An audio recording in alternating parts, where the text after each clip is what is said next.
when you go to heel toe, really. Today we're driving a Honda Civic Si, but this is no ordinary Si. The owner, Chris, big thanks to him for letting us review his vehicle, has done a lot to this vehicle. First off, full bolt-ons plus a tune, and now the car is making 250 to the wheel.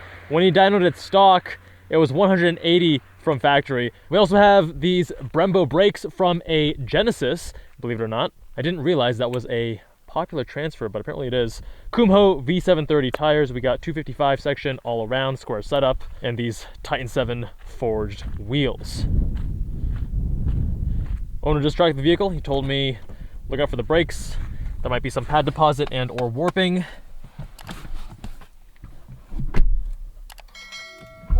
We have reviewed an Si on the channel before, right up here and linked below. That one was pretty stock if I recall correctly. This one also has this hybrid racing short shifter, and to get this tune, what we're gonna do is hold the cancel button for a few seconds. We're at 3, which is the max boost. We're gonna hold that again to make it disappear. Boom. I do think the interior for this price point of vehicle is really, really nice. This honeycomb, that pattern right there, I love it, with the vents. Really seamless, really well done. Nice tactile feel to the switchgear.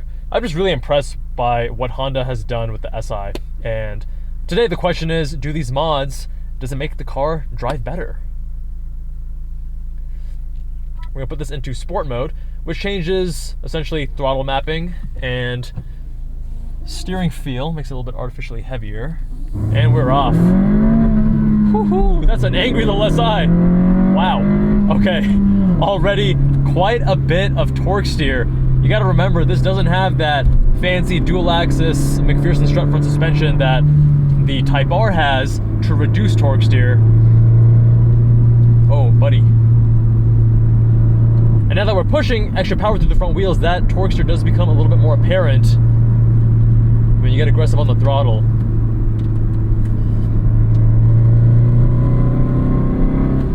We also have Swiss springs, and going over some of these bumps, that big one earlier on the opposite side of the road, getting a lot of up and down movement after the bump. But again, what do you expect for a Civic Si? But I gotta say, this is handling pretty well. Apart from that, it's a tight little vehicle. It's only 3,000 pounds. You can feel that undulation. I don't know if you can see that on camera. A little bit of vibration from the brake pad deposit and or warping.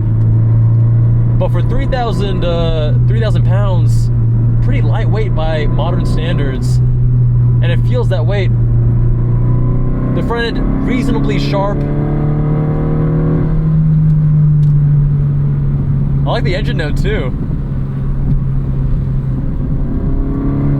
Got this angry little induction note. 1.5 liter turbocharged 4-banger.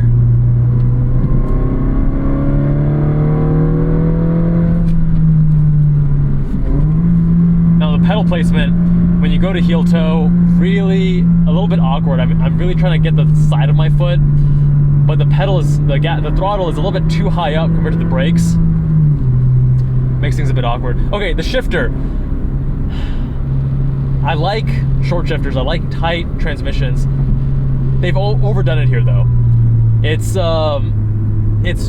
really a lot of resistance getting into the next gate, getting to neutral, getting to gate, nice and delineated, but it's just too much resistance. Yeah, that shudder through the steering wheel from the brakes, quite apparent. But it also makes it harder to shift quickly, which maybe you don't necessarily want to do, because what you'll notice is that when I'm upshifting, there's a bit of rev hang, and actually letting go of the clutch pulls the revs down. That's probably for emissions, I'm guessing, but I would have hoped that with the tune he could dial a bit of that rev hang out. But again, the front end is reasonably sharp. You gotta remember, this is a Civic Si, this isn't the top tier, and the level of performance that they're giving you, the level of fun at this price point, I think is a really great value. I can see why some people would like this, because it is tight and notchy and short throws, but it's not natural. I'm having to like think about using it.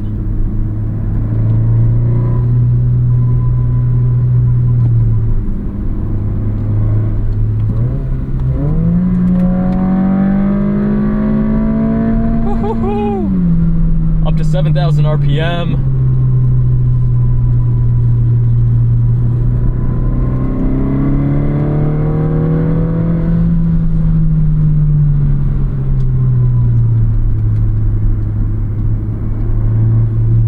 Now what Chris has done, I think, is definitely a few steps in the right direction with regards to improving the way this thing drives for track use, right? He does track this vehicle. Oh man, you can see the shuddering in the steering wheel from the brakes. You'll have to change those rotors or try rebedding the pads.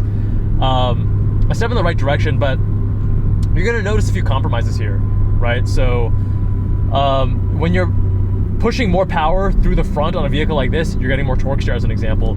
The brakes aren't feeling quite as solid and tight as I would like. I wonder if different pads and brake fluid would help. I mean, he did just take this to the track, so maybe the fluids are due for a change anyways. And because this transmission is so like, it's really not trying to get rushed at all, I wonder if that could make things a little bit more challenging on track. I'm actually curious to ask him, because even driving around the canyons, there are times when I want to go faster than what it's letting me do. And I don't think I had that same problem in the stock SI.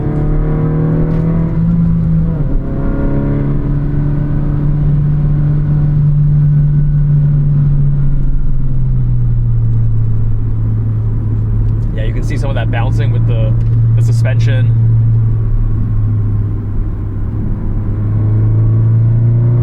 I really focus on brakes and suspension if he wants to keep improving this for the track.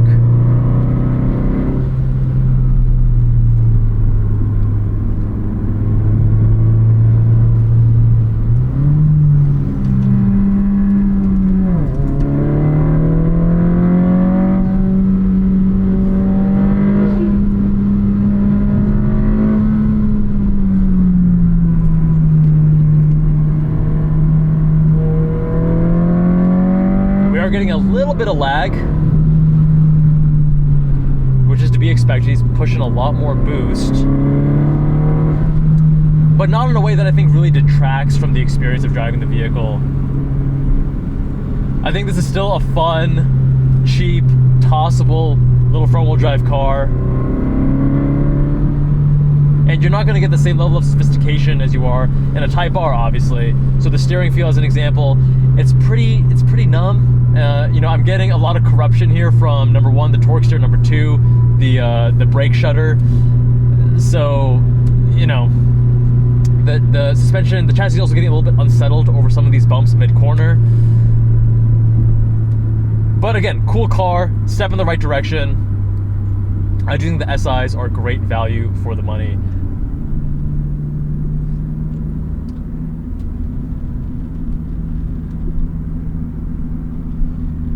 You know, I wish I could figure out how to turn off the auto rev match, so I could comment a little bit more on how this feels to properly rev match downshift or heel toe, but playing around with the settings, I can't figure it out.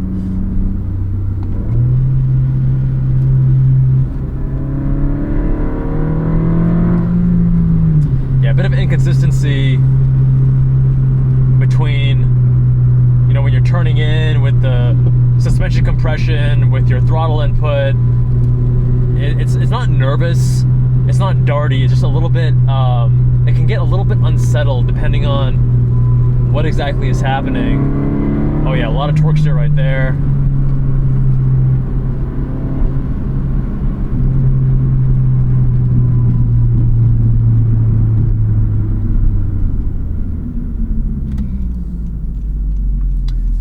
Yeah, so overall, you know, I like what Chris is doing.